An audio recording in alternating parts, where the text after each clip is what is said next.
What's going on, guys? It's your boy Cash, and we are here in some Yu-Gi-Oh! I know it's been a while since I've uploaded on this channel. It's been really busy. Obviously, I've been focusing on my main channel, and honestly, there wasn't much for me to upload. I have the same bat decks at the same bat time. The NR Festival is now live. I'm gonna obviously record a video for that. But this duel that I just had was so amazing, that I wanted to showcase it before I started going into the NR, because even if you know you want to stay in the festival, you want to do the festival things, you still got to do your dailies. So just a heads up for all that, you know, even if you do this, you still got to do your dailies. And they do have a couple extra missions here for the NR. I'll cover that a little bit in the other one next video too. I haven't even seen the rewards for the NR festival, so I'll do that. But I definitely wanted to at least give you guys something while I'm editing that stuff down once I start doing it. So let me show you guys this really cool duel that I'm surprised about most of the things that happen in the duel. What's really weird about this is that I just been saying, you know what, let me really polish my decks and figure out ways to win with them, because as you can see, I have 4,000 gems. I don't know where to really put them. Should I invest into other decks? But I find that the more that I play a deck, I find more that I can do with it. So I'm went back to my spell counters just a little bit to see what I can do, and guess what we run into? I let him have the first turn, and because I feel like spell counter, the more I play it, I feel like it is a turn 2 deck. I have a lot of options that I can fake out hand traps with. So I'm like, you know what, I want to start going on turn 2 on spell counter. There's not much I can set up, but you'll see what I do later on. So Dryton Nova. So I'm still learning this archetype because they seem to have everything, like literally everything. So Dryton, special summon a Dryton monster from the deck, but destroy it in the end phase, which doesn't matter because I know that they're gonna fodder it off. I get that part of it. Then you cannot special summon monsters unless the ones that say that they can't be normal summon are set. Cool. So he starts to do the thing, and I'm starting to notice that there's a trend here. And this is alpha, this is zeta, there's beta, and I'm saying, okay, so I gotta look out for those names. And each of them have the effect pretty much that you have to, where is it? Tribute 1, Dryton monster, a ritual monster from the hand of the field, special summon this card. That's what, this is the Zeta one. The Alpha one has the same beginning. They all have that same beginning thing. They always come in defense mode. So I'm like, okay, I'm starting to understand that. I'm explaining this now so I can let him do his stupid combo. And I'm really trying to understand this because I look at my hand, and if you're not too familiar with spell counter, I have a really good hand. I have a really good hand, and there's a lot of nonsense that I can do with it. But I have to know what he's negating and stuff like that. I gotta know that. So just to put it in perspective, so Zeta, its last effect here. After that, then you can add a ritual spell to the hand. This one you can add a ritual monster to the hand. So they pretty much tribute something, then you get another bonus effect. So hopefully you guys understand that. So, oh no, he used Drytron Nova. That's why he didn't get anything out of it. But when he uses Drytron Alpha, Beta, or is it Alpha? No, Drytron Alpha, he gets the ritual monster, right? So hold on, I forgot that he did that. So now he's doing the Beta. The Beta will give him another monster.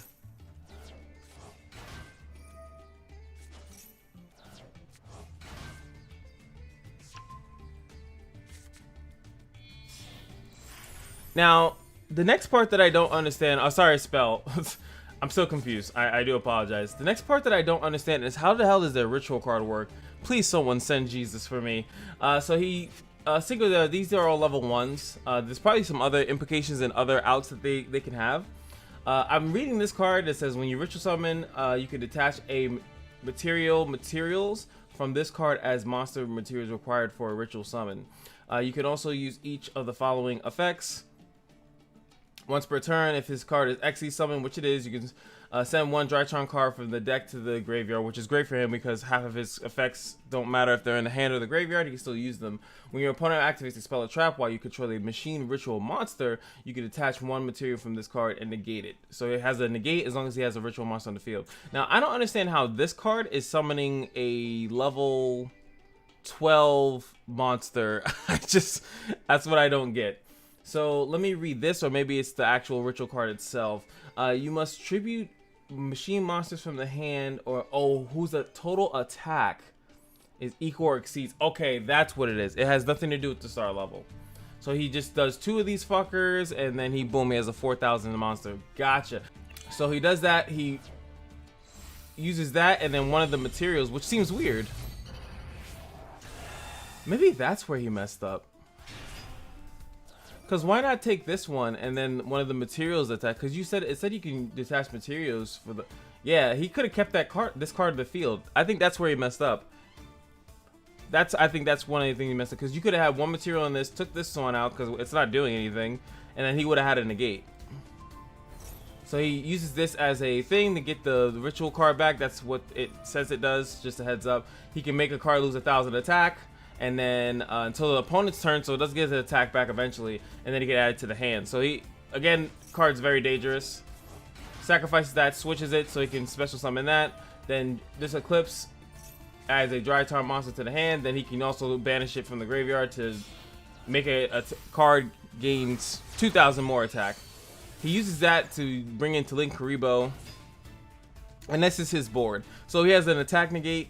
This has doesn't have a negate, which I was really surprised reading this, but he's able to, you can banish the cards from your graveyard that's exactly 2,000 or 4,000, then target one face-up card for each 2,000 attack. So he can pretty much take 2 cards and make me send them to the graveyard. I understood that. Link Karibo, we all know if I attack, he's pretty much gonna use the Link Karibo and make the turn 0. So usually you attack the Link Karibo so you don't get screwed in any way, because it tributes itself. And this card is virtually doing nothing because it has no materials, so it's just there, pretty much. Or to bounce or use effects off of. That's pretty much what that card's for. So I'm gonna start off with the Mystical Jackal. One, because it holds spell counters. It's a card that I can pretty much throw out here. It doesn't activate any effect, so he can't do that. I do want to know if he has other hand traps. Other Drytrons players I've fought, they usually have the orange, or he didn't use Eva also. He didn't use any of that, so we're pretty much safe unless he triggers something. So I'm gonna start fishing for stuff. So I play this just to give spell counters to this. I play another thing to give spell counters to this. Now it does make a 2 out of 8 scale, so that's probably he's like, oh crap. But I'm honestly just giving spell counters to this card. That's all I'm really caring about. So he's gonna trigger his Drytron, take 2,000 monsters, and he's gonna remove my scale. He completely removes it, which is fine.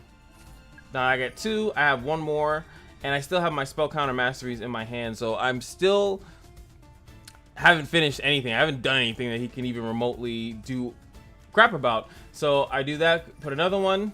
Use Mystical Knight beats Jackal. Now the reason why I use it this point is because I want to see, I really want to see if he has a hand trap for monster effects. That's what I'm looking for, and he doesn't. So I get Master Cerebus out on the field.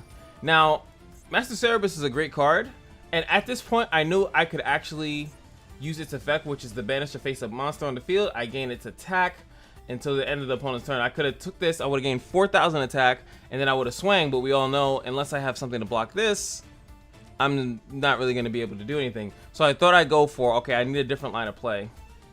So I'm going to activate that thing's effect. Pretty much it takes one of my extra deck cards and lets me draw a card. I, funny enough, drew another Reflection of Idmin, which is going to give me another spell counter to put 2 on that. And then I'm going to use the spell counter mastery. Now I go for the master, the super master Idmian magician of justice, whatever the hell his name is. A reason why I go for that, because this thing is gonna get enough counters. This thing's gonna get counters. Spell power mastery also lets you put 1 spell counter out. So I want to put it on this one. So this one gets 2. This one gets 4. So now I have 6. I'm gonna do that. Now this one has 6 on its own. This one has 3.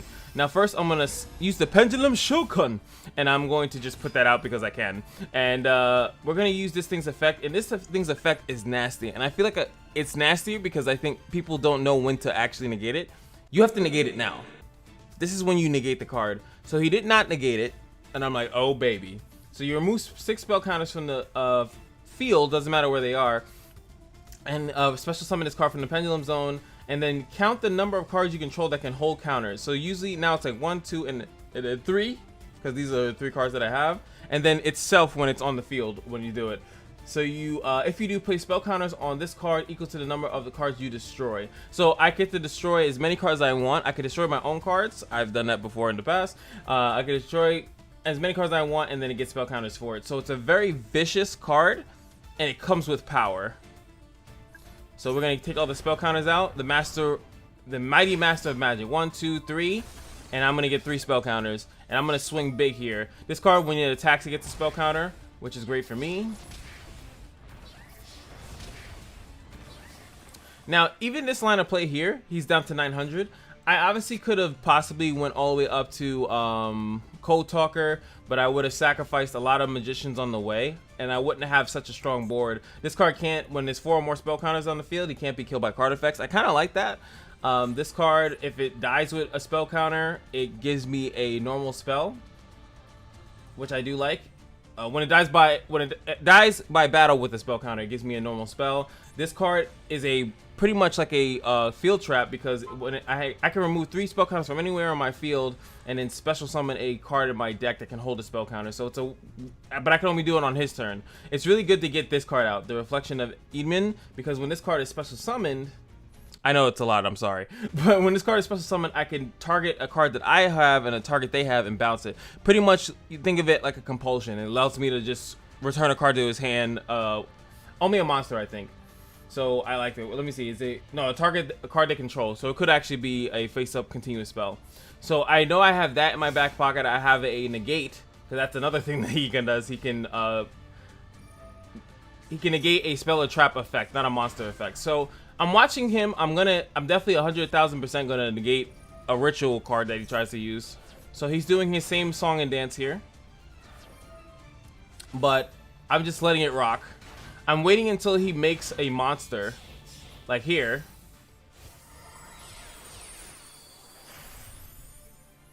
And then I'm going to use the Master Idmin's effect to summon a Reflection of Idmin. At that point, I'm thinking like this might be a good time to go for the bounce, because then he can't utilize this card. But at this point, I didn't read how the ritual card really worked. And yes, when you bounce a card, you get the spell counters of that card onto this card, so you kind of keep the spell counters on the field. Keeping the spell counters on the field is great. That's why this deck dies to skill drain. Alright, so he does that, and he's just doing his loop-de-loops. Gets another spell, the other ritual in his hand. So, that's why I didn't understand. The ritual cards just keep doing that. Then he had the Astral Kuribo. I was like, wait, what? And he makes that card again. I don't know what the Astral Kuribo do. I don't know the purpose of it. It also doesn't give it to a number. XZs, so very confused by that. Why it's even in the deck, but it's probably because it's a level 1 monster. So I negate the first Metronus Drytron. Bring that back to my hand. But he has a second one, obviously.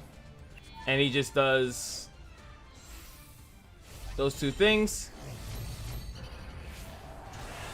I tried so hard to prevent this from happening, and it still happened. Now he's going to use the other thing to give this 2,000 thing, and I'm like, oh boy, 4,500. That card just puts itself, when it dies, it puts itself back into the thing. So I feel like, damn, maybe I should have waited and forced him to possibly use the effect here. But I think I did a decent line of play, but I take this one and now I'm down to 300. Now lets me get a normal spell. Now, I know he can remove 2 cards from the field with this guy's effect, but he doesn't have a negate. And he can maybe have a monster negate. I don't know what this card is, but I'm like, bro, you have to beat this Regeki. Kills this, which I was kind of confused by that. Also, if you read here, he can attack all special summon monsters at least once. That's why he's able to clear my whole field. But I have a dramatically strong hand. As you can see, I'm in a really good position. He does this again. I was like, oh, crap. But pretty much he sacrifices that to make another one. I didn't understand really the purpose of that. I think maybe he did that for Lightning Storm, but he saw that I added a Regeki to the hand. So, as I said, round start, we're just going to Regeki. He takes this out. I understood why he did this, because he wanted to say, like, maybe I don't have any extra thing in my hand. He does know that I have both of these, though. So, I have a 2 to 4 scale, which isn't much. I activate that, and he scoops out. Because that card, obviously, well, not obviously, maybe you don't know, but it gives me another card that will special summon that card back to the field. Alright, so we only did 1 match. So, you know, you got to finish your dailies, right? Got to finish your dailies. and I might start doing this because I actually do usually play early in the morning to finish out.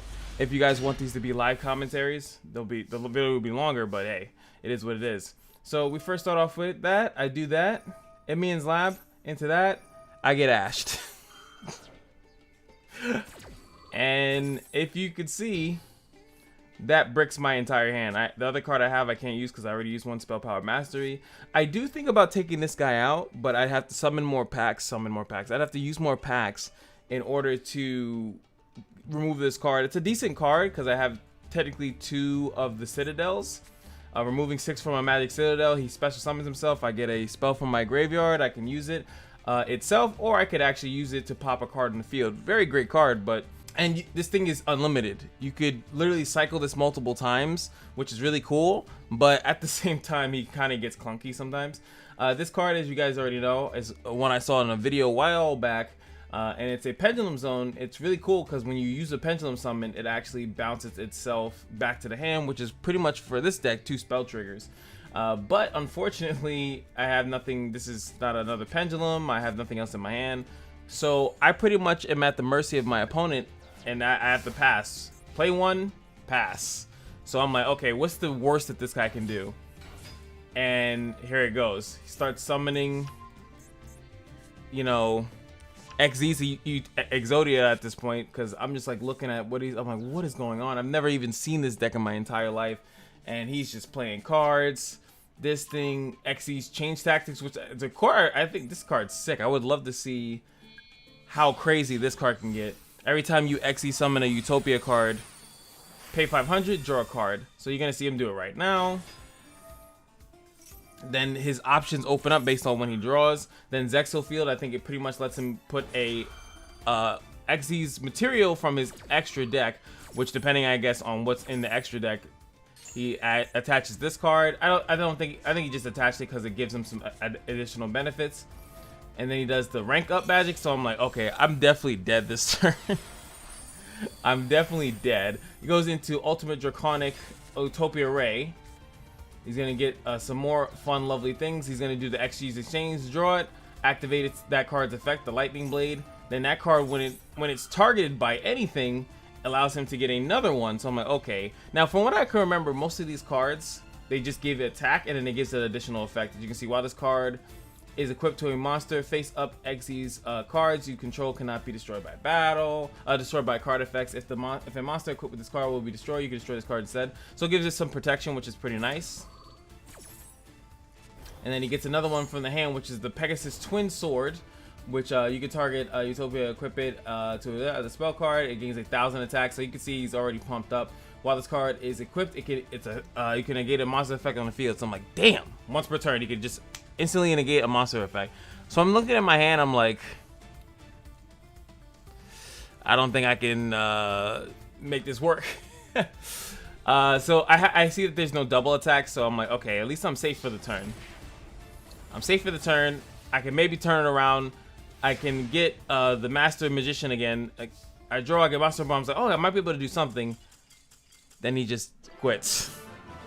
And as I play in the fighting game communities, we always say, we take those. So already got my 2 wins out the way. I just need to do one more ranked match, and I said, you know what, screw it. Usually at this point, after I get my 2 wins, if I do have to play another 3rd match, I usually just throw a random deck out there. I'm like, yo, let's just go with a random decky.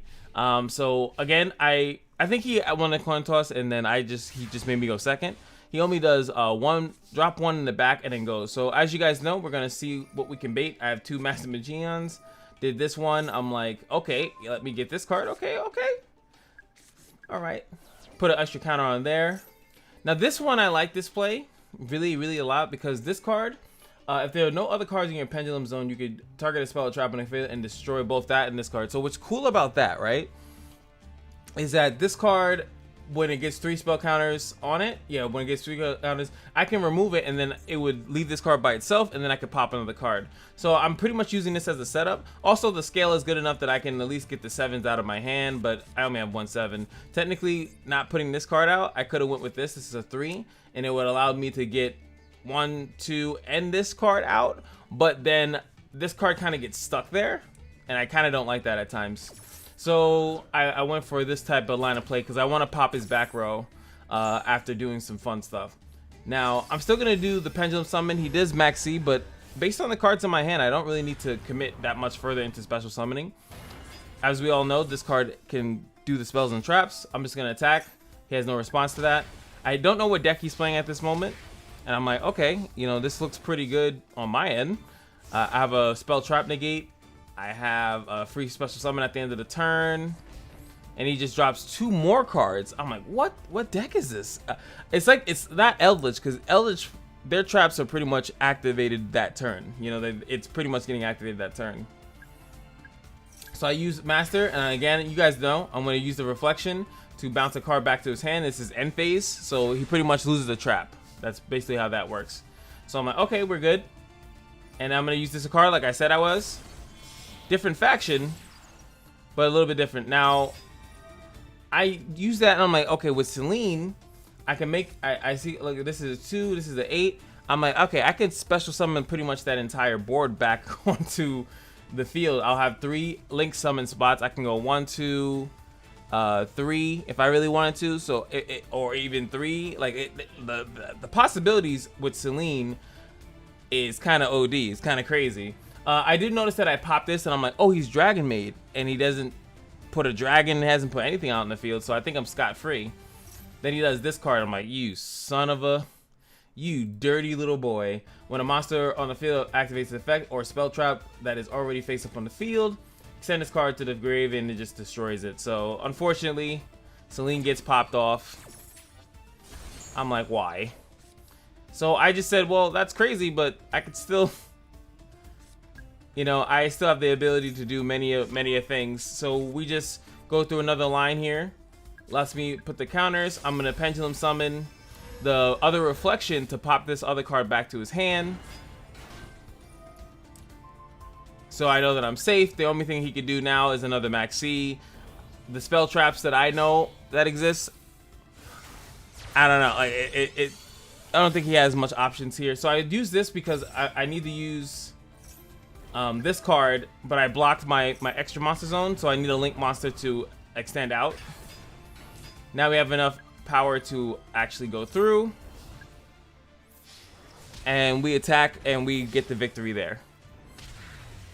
A lot of disables. It's not like hand trappy, a lot of the stuff that is on the field, and sometimes I do like that. I do like when a deck sometimes has the threats on the field readable to the opponent. Like the cool thing, like the hand trap thing, it's like kind of like suspicious, you know, like you know, you have people playing around stuff that they don't know what's there. But I feel like there's also a nice mental gymnastics that a person has to do, especially with a timer. When they see every card that's on the field, they have to read all their effects, and they have to adapt immediately to what those things do. What can they do? What can't they do? And I'm a bad person. I just realized that I didn't show you guys the deck. So the deck is I did make some slight adjustments to it, but we got Mystic Beast Jackal, Master Inmians. We have 2 of these. You would run 3 of these, by the way. You definitely run 3 because some of these other cards are filler cards. The Magical Adductor, still like it. It helps me out a ton. Like it's really been effective as a pendulum card, so I really like it. So I've keep it in there, but only 1 copy. I don't want to draw 6,000 of these. 3 copies of these because its first effect is actually pretty boss. It lets you bounce a special summon monster back to the hand, and also you saw the other effect that's pretty good. I would take these out. They don't do too much. They just house spell counters. Really, I don't like this card all too much. I would rather have 3 copies of something else.